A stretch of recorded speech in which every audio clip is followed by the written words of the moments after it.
If you are starting a watch collection and if you want to experience a fine timepiece without breaking the bank, which ticks all the boxes along with excellent finishing, a respectable movement, and a brand with rich history, or if you are a seasoned watch collector and wanted a rugged, reliable, good looking watch which you can take on a vacation instead of your precious Rolex, which will give you a peace of mind while you enjoy in the pool or on a beach, plus a watch which will sit proudly in your watch collection, along with a Patek Philippe, then SKX007 from Seiko is the watch you would go for.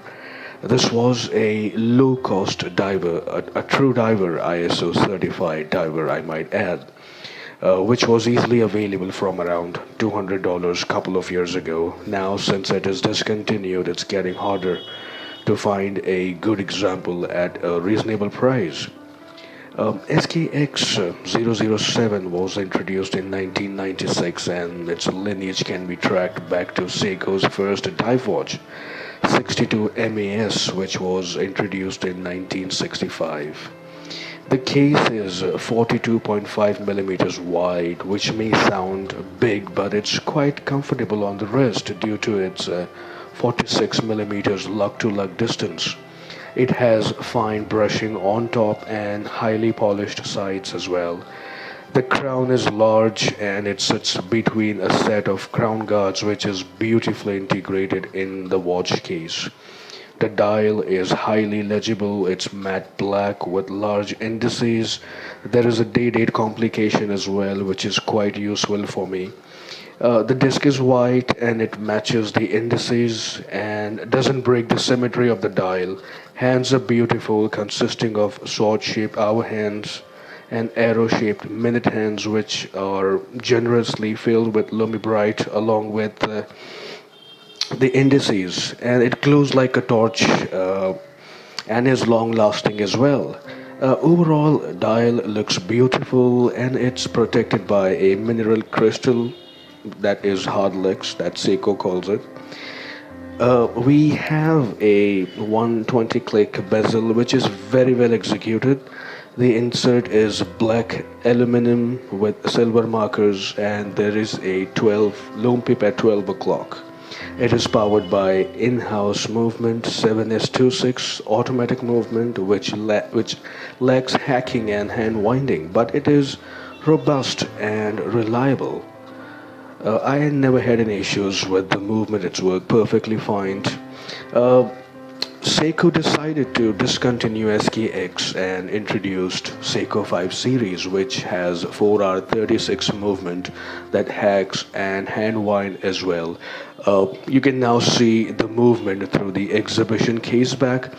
Speaking of downgrades, the new Seiko 5 series only have 100 meters of water resistance. There's no screw down crown, no ISO certification, bezel action is not so good as well. But there are many options in terms of dial colors and case.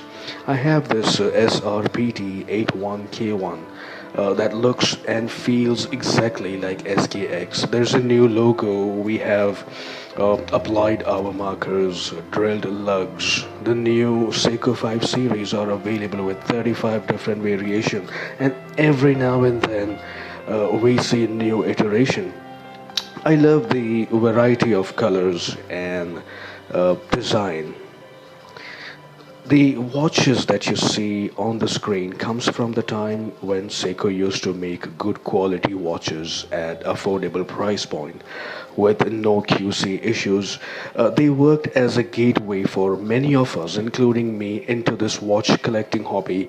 They also introduced watch modding. People used to swap hardlex with sapphire, aluminum insert with ceramic. They used to swap dial, hands, crown, and movement as well.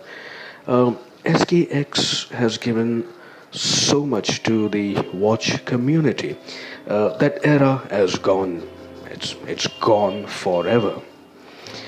Just to summarize, SKX is a cult classic. It will always be one of the best affordable dive watches on the market.